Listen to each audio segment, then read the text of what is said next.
Olá, meus irmãos. Estou chegando até você nesta oportunidade para compartilhar as nossas lições também da revista Palavra e Vida.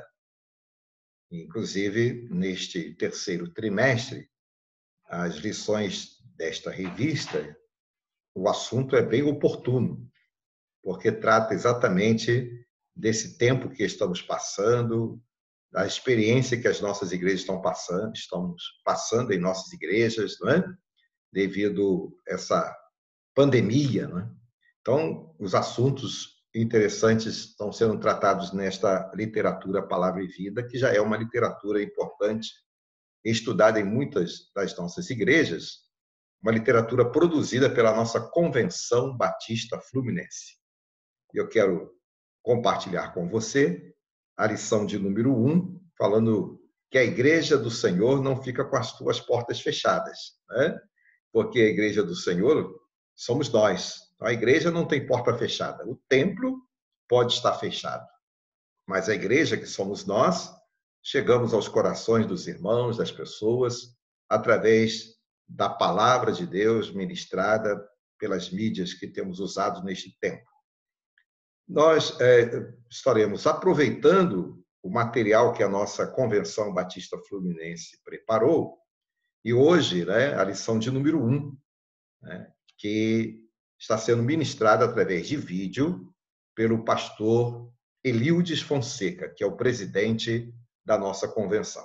Então, eu quero compartilhar esse vídeo com você, vai levar aí um tempinho, mas é interessante para que você possa aproveitar este material, até porque é uma literatura que a igreja investe para o estudo da união de adultos, mas é muito importante para toda a igreja.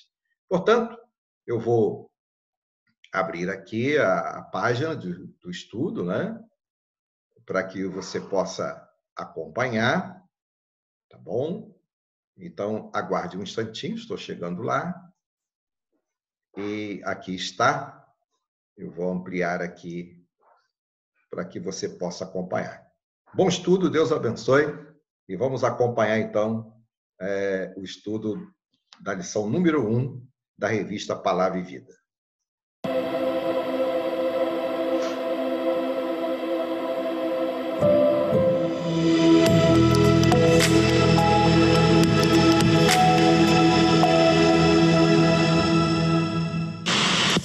Olá, meus irmãos, que alegria, que privilégio poder falar com vocês. Este é um tempo desafiador, mas também de grandes bênçãos para todos nós, batistas fluminenses, para todos nós que servimos e amamos a Jesus. Deus tem sido muito bondoso para conosco e hoje estamos, por causa desta bondade, iniciando mais um trimestre de estudos bíblicos a partir da escola bíblica dominical, usando a nossa querida revista Palavra e Vida, publicada pela Convenção Batista Fluminense. E algo muito bonito está acontecendo, irmãos. A nossa convenção, atenta ao momento que estamos vivendo, ela fez um hiato, ela deu uma pausa no seu planejamento pedagógico para incluir esta presente edição. Por isso é chamada de uma edição especial da revista Palavra e Vida. Uma edição para pensarmos sobre a esperança nos dias de quarentena. E que bom que vamos poder caminhar também assim, através dessas videoaulas durante esse trimestre. Habitualmente, a revista chega até você de forma física, ou também virtual, através do site da convenção. Neste tempo, exclusivamente o acesso virtual. Mas uma bênção a mais neste trimestre, e quem sabe assim será daqui em diante, os autores das lições estarão aqui ministrando as aulas através da EBAD, da Escola Batista à Distância.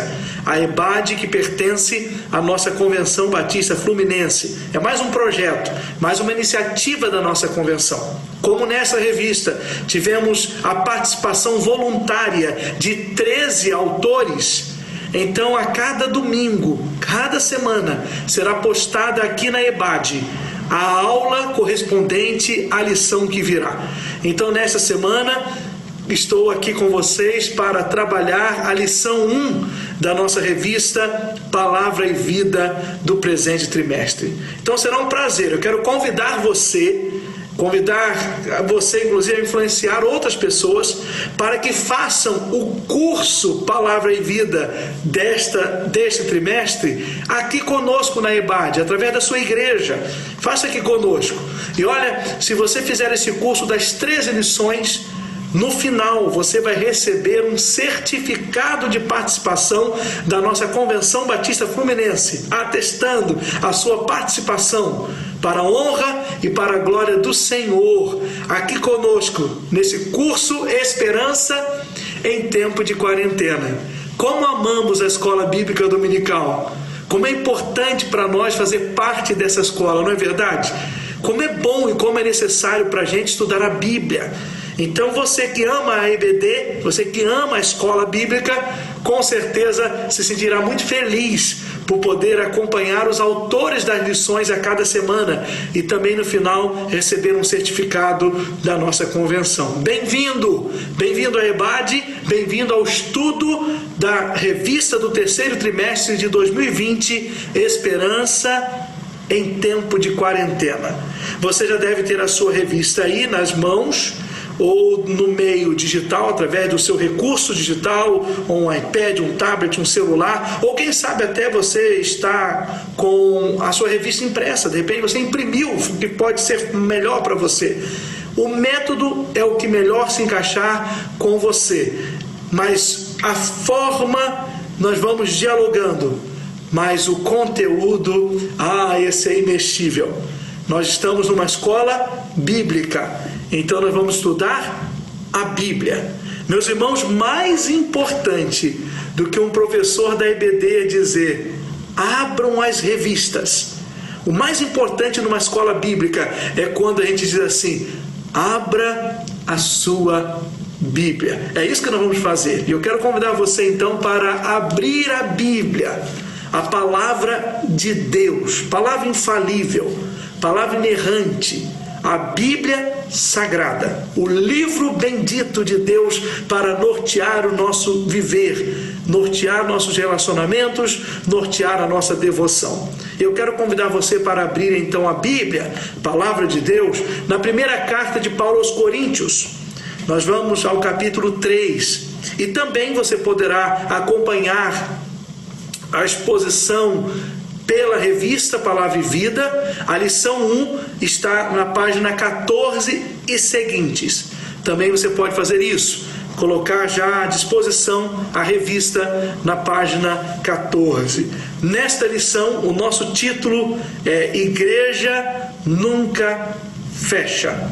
Igreja Nunca Fecha. Vamos ao texto sagrado, a base de tudo para o estudo e para essa reflexão de esperança da lição 1 da Palavra e Vida. A Bíblia diz assim, primeira carta de Paulo aos Coríntios, capítulo 3. Quando o apóstolo Paulo está narrando sobre as divisões nas igrejas, o que causa divisão na igreja, esse espírito do mundo, essa visão que vamos usar aqui a palavra mundo nesse sentido como sendo aquilo que faz oposição ao projeto de Deus, o projeto fora do plano de Deus, ou aquele projeto que luta contra o ideal de Deus. Por isso vamos utilizar aqui nesse sentido a palavra mundo. Então aqui vamos ver conceitos do mundo, ou seja, conceitos que não estão comprometidos com o padrão de Deus e que eles causam então um problema na igreja. Esses conceitos sendo assimilados, sendo praticados, atrapalham a unidade do povo de Deus a partir da igreja local. Então Paulo está tratando esse tema, irmãos, no capítulo 3. E nós vamos ler agora os versos 9 a 19. O apóstolo Paulo assim registra. Verso 9.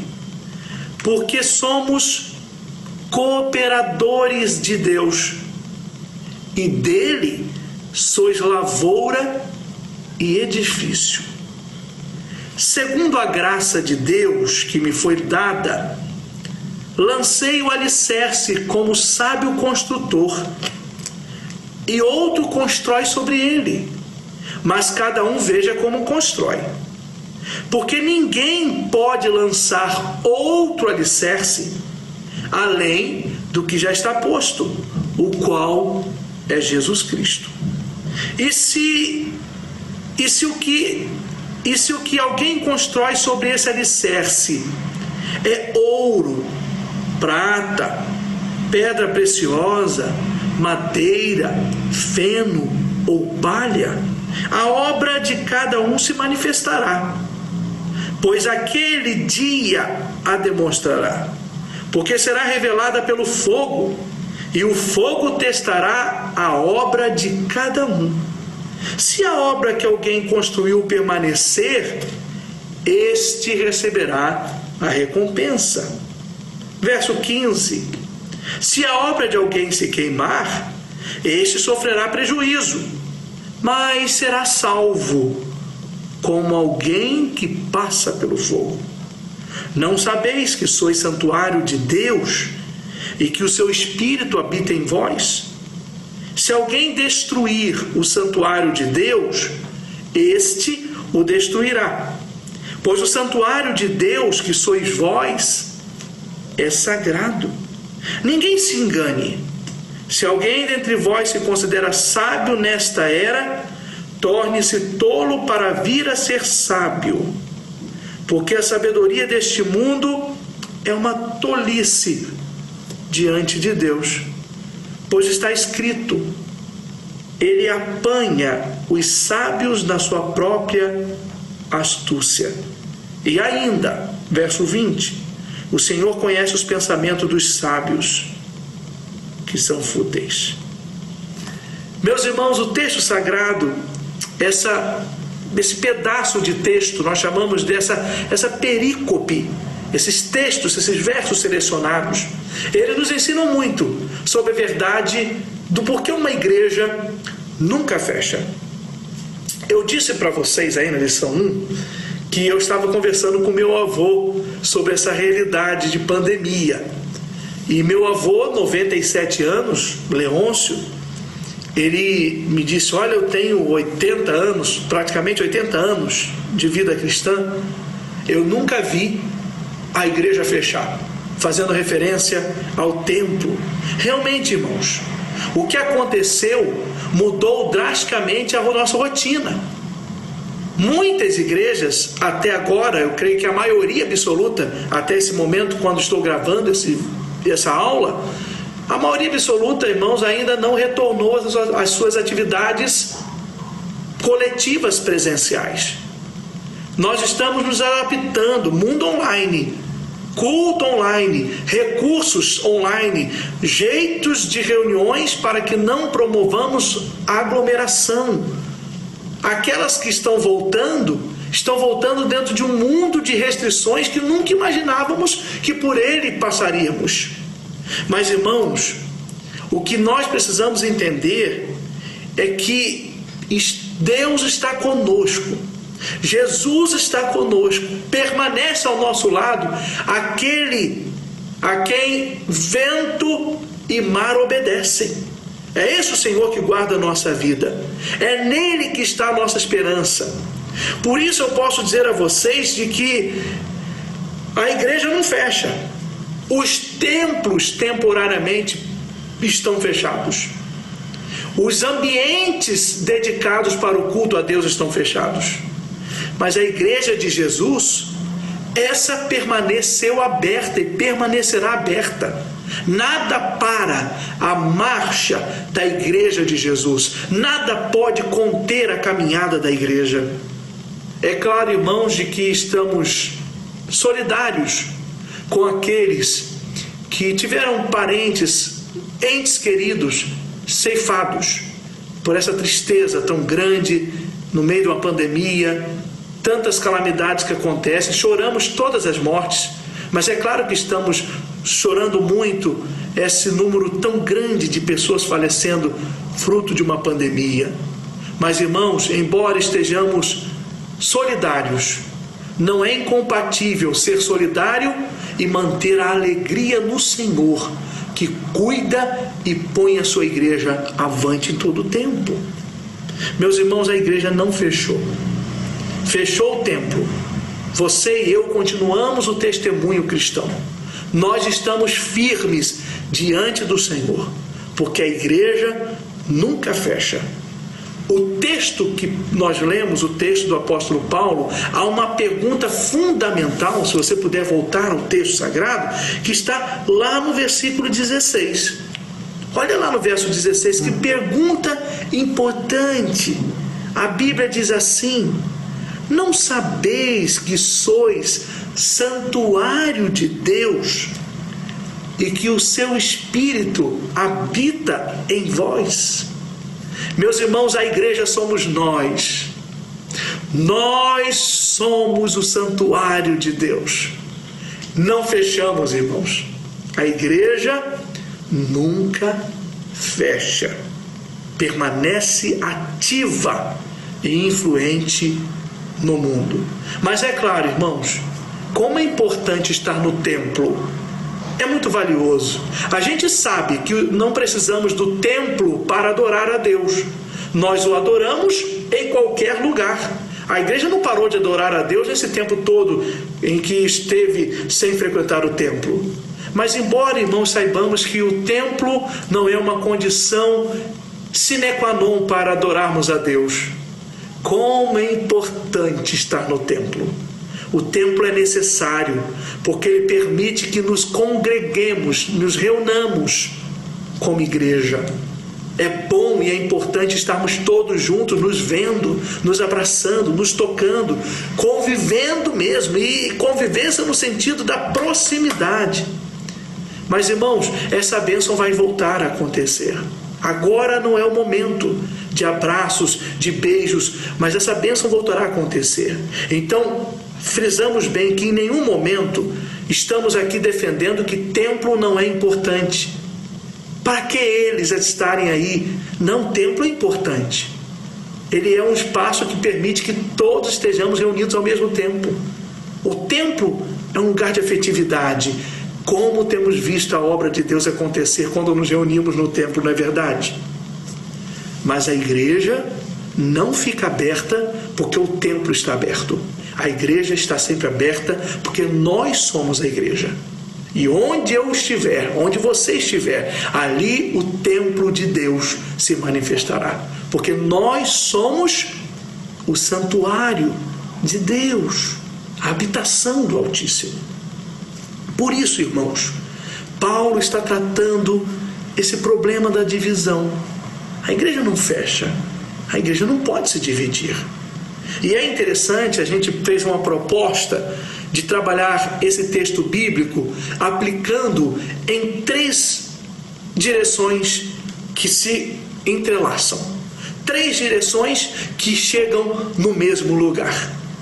A primeira direção, ou seja, a primeira caminhada, o primeiro destaque que a gente propõe a fazer nessa aula, nessa reflexão, tem por título, está na página 15, cooperação madura e consciente. Isso é igreja.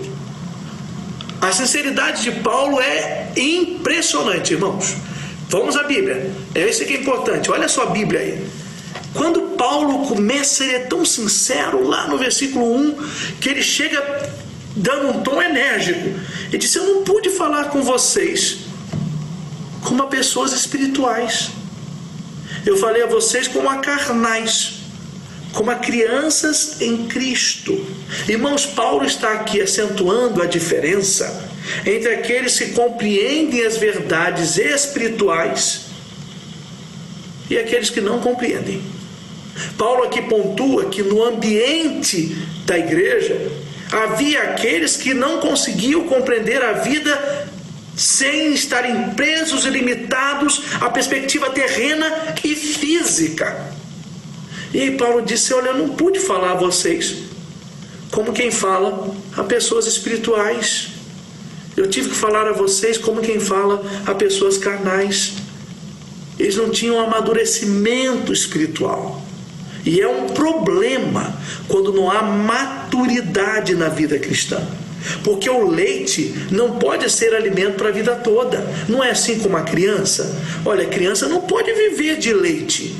O leite é importante, mas há um momento que o leite dá lugar a alimentos mais sólidos, mais robustos, mais consubstanciais.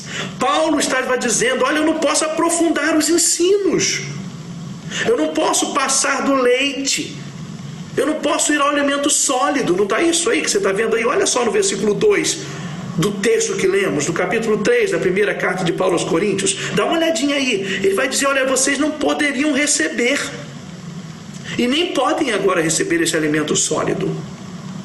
Irmãos, é um problemão para a fé. Por exemplo, olha, se a pessoa não tem maturidade espiritual, o que não é o nosso caso, espero em Deus que não seja de nenhum de nós, mas uma pessoa imatura na fé, ela, por exemplo, teria um grande problemão agora, porque ela poderia, por imaturidade espiritual, achar que só se pode adorar a Deus quando se está no templo. O que essa pessoa ia fazer agora? Ia se esfriar, se afastar, porque na mente dela só se adora a Deus no templo, no prédio físico da igreja. Olha que problemão.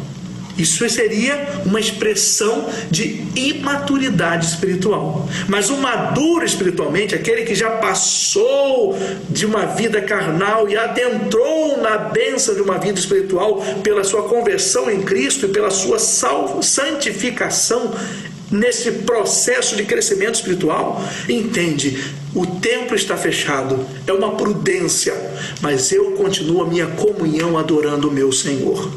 Isso é uma visão consciente, uma percepção consciente e madura do que é a cooperação cristã. Cooperar com o seu pastor, cooperar com a sua liderança, mesmo todos nós querendo muito estar no templo, mas cooperarmos, porque sabemos que esse momento é temporário, é passageiro, mas é prudência para o bem de todos nós. Pela carnalidade que imperava na igreja em Corinto, ela estava mergulhada, irmãos, em partidarismo, afogada em inveja e discórdias. Paulo vai dizer isso. Se a gente continuar olhando o texto aí, verso 3, verso 4, tinha um problemão, tinha partidarismos na igreja. Eu sou de Paulo, eu sou de Apolo. E Paulo está explicando: não é assim. Lá no versículo 6 ele vai dizer: não é assim, irmãos. Eu plantei, Apolo regou, mas foi Deus quem deu o crescimento. O que planta e o que rega, diz Paulo no verso 8, verso 7, verso 8, não é nada não. Quem planta e quem rega é secundário. A prioridade está no Senhor, que dá o crescimento, aquele que recompensa tanto aquele que plantou quanto aquele que regou. Isso é consciência madura. Eu acho fascinante que então Paulo vai dizer: somos cooperadores de Deus, e trabalhando essa ideia madura de cooperação, ele vai dizer, a usar a imagem de uma lavoura. Que coisa interessante. Sois lavoura de Deus. Eu acho muito interessante a imagem da lavoura. Eu também acho interessante que Paulo usa imagens riquíssimas. E o texto bíblico é permeado de imagens riquíssimas. A igreja como corpo, por exemplo. E essa comparação nos ajuda muito a entender. Mas, irmãos, olha que legal, olha que coisa que edifica a fé. Também se usa a imagem da igreja como jardim. Eu acho linda essa imagem. O jardim, ele adorna. Mas eu prefiro tanto, irmãos, a imagem da lavoura. Eu acho máxima essa imagem. Porque sai de um aspecto estático de um jardim que adorna e está ali para embelezar. Lavoura da ideia de cultivo, de vida em ação. E lavoura tem um ponto interessante. É mais ainda que adorno. Precisa produzir. Precisa dar frutos. Meus irmãos, Paulo vai dizer: nós somos lavoura de Deus. Ele é o devido dono, Ele é o provedor, Ele se utiliza da gente, nós somos cooperadores. Paulos e Apolos são simplesmente cooperadores. Deus é quem dá o crescimento. Irmãos, quando a gente entende que nós somos como um Paulo e como um Apolo, no sentido de que somos os cooperadores e que Deus dá o crescimento, nós somamos mais na igreja local. Porque isso é sinal de maturidade espiritual. Aí Paulo continua. E aí eu chego ao segundo destaque. Nós precisamos também de uma construção adequada e convicta. Adequada e convicta, porque o texto prossegue. Se você olhar a partir do versículo 10 e chegando até o versículo 15, Paulo começa a utilizar uma segunda imagem. Ele fala da imagem da lavoura, mas Paulo também fala da imagem do edifício. Está marcadinha lá no verso 9, na palavra. Só dá uma olhadinha aí na Bíblia. Como é importante, o tempo todo, os olhos nas Escrituras. Escola bíblica. Olha lá, ele fala de si mesmo como construtor, não é isso? Como um lançador de alicerces. Pois essa era a característica do seu ministério. Ele era um missionário. Paulo era um plantador de igreja. Ele estabelecia um alicerce, outro vinha, continuava a construção sobre esse alicerce. Paulo estabelecia as bases como um missionário plantador e vinha um missionário cultivador, aquele que quer continuar essa obra. O alerta de Paulo foi na seguinte direção no versículo 10 da Bíblia Sagrada. Olha, cada um veja como constrói. Então Paulo vai dizer sobre uma construção adequada e convicta. Cada um veja como constrói. Paulo pregou, ensinou sobre Jesus Cristo, o único fundamento. Cristo é o fundamento da igreja. A solidez de tudo é Cristo. Paulo ele vai enfatizar. Você pode ver no versículo, na página 16, quando vou comentando esse texto, Paulo vai enfatizar: é em Cristo que se constrói. Então todo mundo tome cuidado com isso. Veja onde está construindo, porque a forma como se faz a construção é importantíssima. Por isso que o apóstolo Paulo ele vai dizer: olha, cuidado para ver como você constrói, porque lá no verso 13 ele vai dizer o seguinte, de que a obra de cada um se manifestará. Foi construído sobre o quê? Sobre ouro, prata, pedra preciosa, madeira, feno ou palha. Vai chegar um dia, chegará o dia da avaliação. Paulo vai dizer isso: o fogo testará as obras. E nós vamos ver as obras que permanecem, mas também as obras que não permanecem. Mas as obras podem ser, irmãos, de ouro, de feno, de palha, e o fogo mostrará se ela permanecerá ou não. Mas ela precisa estar, mesmo sendo de ouro, de feno ou de palha, sobre o fundamento que é Jesus Cristo. Paulo vai falar, inclusive, irmãos, sobre construções inadequadas. Olha, irmãos, isso permite dizer que nós podemos apresentar a mensagem a alguém parcialmente. Isso é uma construção inadequada. Nós precisamos mostrar toda a verdade de Deus. Por isso, irmãos, que louvado seja Deus, que o que salva é o fundamento, não são as obras. A salvação é uma garantia da misericórdia de Deus e não o resultado das mãos dos construtores. Por isso que Paulo vai dizer que, olha, existem construtores que até trabalham mal, mas se forem fiéis, serão salvos. Porque não é a obra de um construtor que salva, mas é o fundamento. Meus irmãos, a falta de convicção espiritual é prova de imaturidade, diante da qual os construtores serão analisados. Falta de maturidade espiritual, construções que lamentavelmente serão reveladas como inadequadas. Então o apóstolo Paulo fala sobre isso e a gente precisa estar atento. As construções, espiritualmente falando, devem ser adequadas, convictas. Isso é ser igreja. Nosso terceiro e último ponto de destaque, Paulo vai falar sobre a habitação protetora e sagrada. Essa habitação está baseada, irmãos, nos versos 16 e também no verso 17. Não sabeis que sois santuário de Deus. É bem verdade, irmãos, que por nós mesmos nós não temos capacidade, nenhuma de uma construção à altura do Evangelho. A Bíblia já diz, olha, nós temos esse tesouro em vasos de barro. A excelência é de Deus, está lá em 2 Coríntios. Paulo levanta uma questão provocativa. Não sabeis que sois santuário de Deus? É como se eles ainda não tivessem alcançado essa ideia. Vocês não sabem que vocês são santuário de Deus? Vocês não sabem que o Espírito Santo habita em vós? Podemos prosseguir perguntas do tipo, vocês não sabem que a igreja é gente, não é o templo? Vocês não sabem que a igreja é gente habitada pelo Espírito Santo? Meus irmãos, por mais lindos e suntuosos que sejam os templos, eles podem ser destruídos, a igreja jamais. Por mais lindos que sejam os templos, eles fecham, mas as igrejas permanecem abertas. A proteção da igreja é o seu Senhor. A proteção da igreja é Jesus, o guarda, o protetor fiel. Paulo então vai usar essa ideia, não sabeis.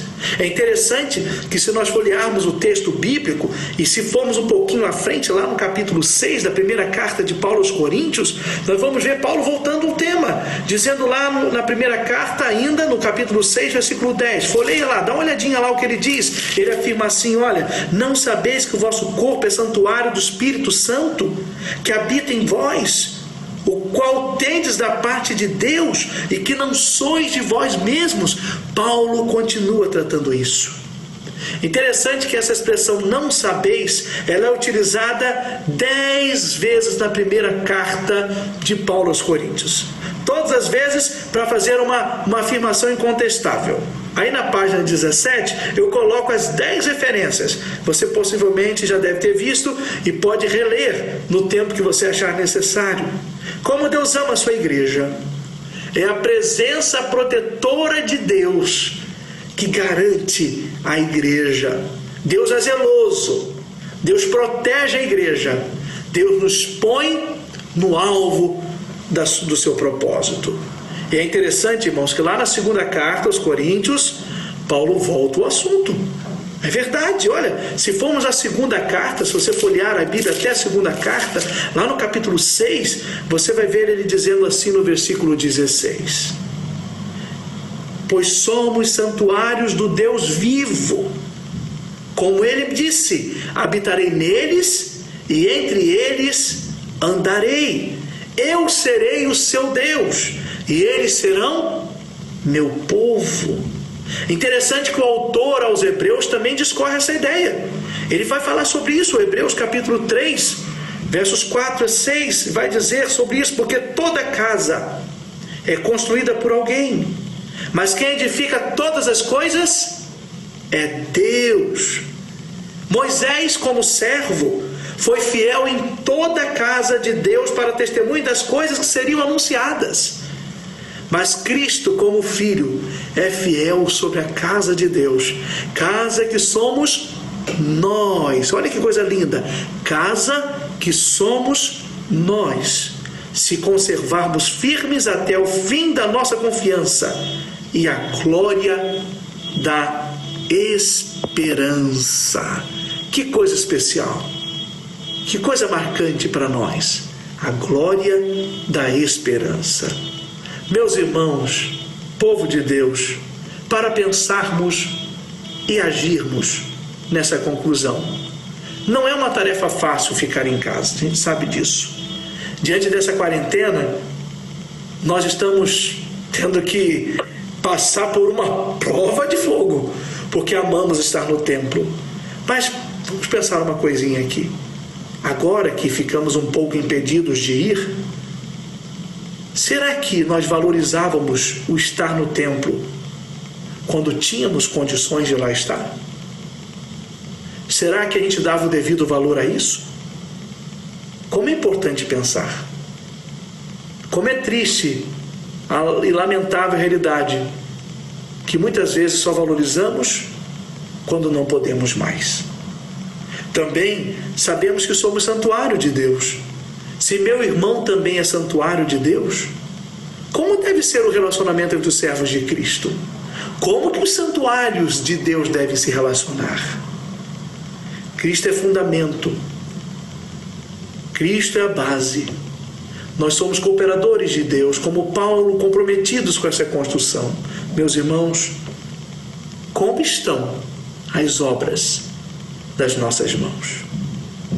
Querido irmão, querida igreja que não fecha, o meu desejo é que tenhamos firmes a resposta à pergunta do apóstolo Paulo: não sabeis que vocês são santuário de Deus e que o Espírito Santo habita em vocês? Que a nossa resposta seja: sim, Senhor, Deus da palavra, eu sei que eu sou teu santuário e eu sei que o teu Espírito habita em mim. Por isso, Senhor, a igreja nunca fecha. Que seja essa a nossa oração, nosso testemunho e nossa dedicação permanente ao Senhor. Que Ele nos abençoe. Vamos orar? Pai, obrigado pelo estudo da palavra. Obrigado, Senhor, por cada irmão que está agora participando dessa escola bíblica. E que com essa consciência de que a igreja nunca fecha, avancemos e continuemos fiéis, honrando-te em todas as circunstâncias. É o nosso desejo, Pai. Clamamos por isso, porque somos falhos e pequenos, mas sabemos do poder ilimitado do nosso Deus, porque o Senhor é todo-poderoso. Obrigado pelas tuas igrejas. Guarde-nos, ó Deus, para ti mesmo. Oramos em nome de Jesus. Amém. Deus te abençoe. Que a palavra continue nutrindo a nossa vida e que ela seja mais importante do que revistas, que ela seja o principal livro aberto diante de nós. Amém.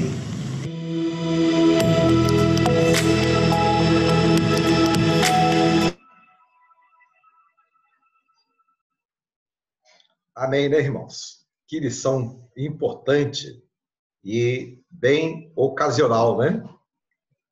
Para esse tempo que nós estamos vivendo. Dentro.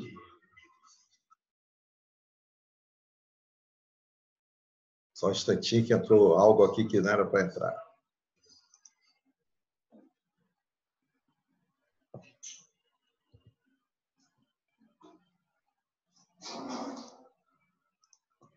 Perdão, entrou algo ali que não era para entrar, mas estou voltando a você. Serão 13 lições da revista Palavra e Vida. A revista Palavra e Vida, ela tem sido usada nas igrejas, principalmente da Convenção Fluminense, para o estudo de escola bíblica. Nossa igreja se utiliza da revista Compromisso. E a revista Palavra e Vida tem sido utilizada pela União de Adultos, né? Então, a gente quis aproveitar esta oportunidade, compartilhar também com os irmãos as lições de Palavra e Vida, para que aquilo que a igreja tem investido na aquisição dessa literatura seja proveitoso para todos. Então, os irmãos que fazem uso da revista Palavra e Vida, ela também está disponível lá na igreja, né? Aliás, perdão, ela não está disponível na igreja. Ela está disponível através de PDF, que eu vou compartilhar nos grupos da igreja e nos contatos, para que os irmãos possam, então, ter acesso a este material. Olha, a lição de hoje teve esse tema: a igreja nunca fecha. As seguintes terão os seguintes temas: a diversidade traz maturidade, oração como refúgio, engajamento solidário, tema muito importante para esse tempo, não é? Vencendo abatimento da alma. Quantas pessoas abatidas nesse tempo? Como vencer? Não é? Ainda não é o fim. Uma visão interessante aqui a respeito desse tempo que nós estamos vivendo. Pode servir como sinal, né, daquilo que está para acontecer lá na frente. Mas, como Jesus disse, ainda não é o fim. Comunhão que persiste ao distanciamento. Ou seja, estamos distantes, mas podemos ter comunhão. Espiritualidade saudável. Termo também importante. Palavras de encorajamento, naturalmente para este tempo. frutos da tribulação. Mesmo passando por tribulações, podemos frutificar a partir da fé. Presença suficiente, que é a presença de Deus nas nossas vidas, e Deus, a única solução para curar a sociedade. Nós temos visto tanto movimento, a busca da cura, né, desta enfermidade, mas Deus está acima de tudo. E certeza do amanhã. São temas, tá, que estão na revista Palavra e Vida, que a gente vai, à medida do possível, compartilhar a cada domingo com os irmãos, tá bom? E façam bom uso, e sem dúvida é mais uma oportunidade de crescimento para a sua vida espiritual e fazermos também com que este investimento da igreja seja produtivo na sua vida.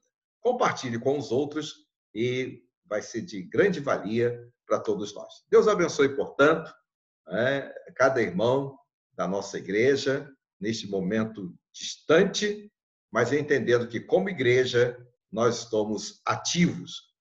A porta da igreja não se fecha, embora a porta do templo possa estar fechada. Mas nós, como igreja, devemos ir adiante, e valorizar o momento em que retornarmos estar na igreja, porque o templo é importante. Sabemos que sim, mas muito mais importante é o testemunho da nossa fé aonde estivermos. Deus abençoe, meus irmãos, e até a próxima oportunidade podemos estar juntos. Deus abençoe a todos.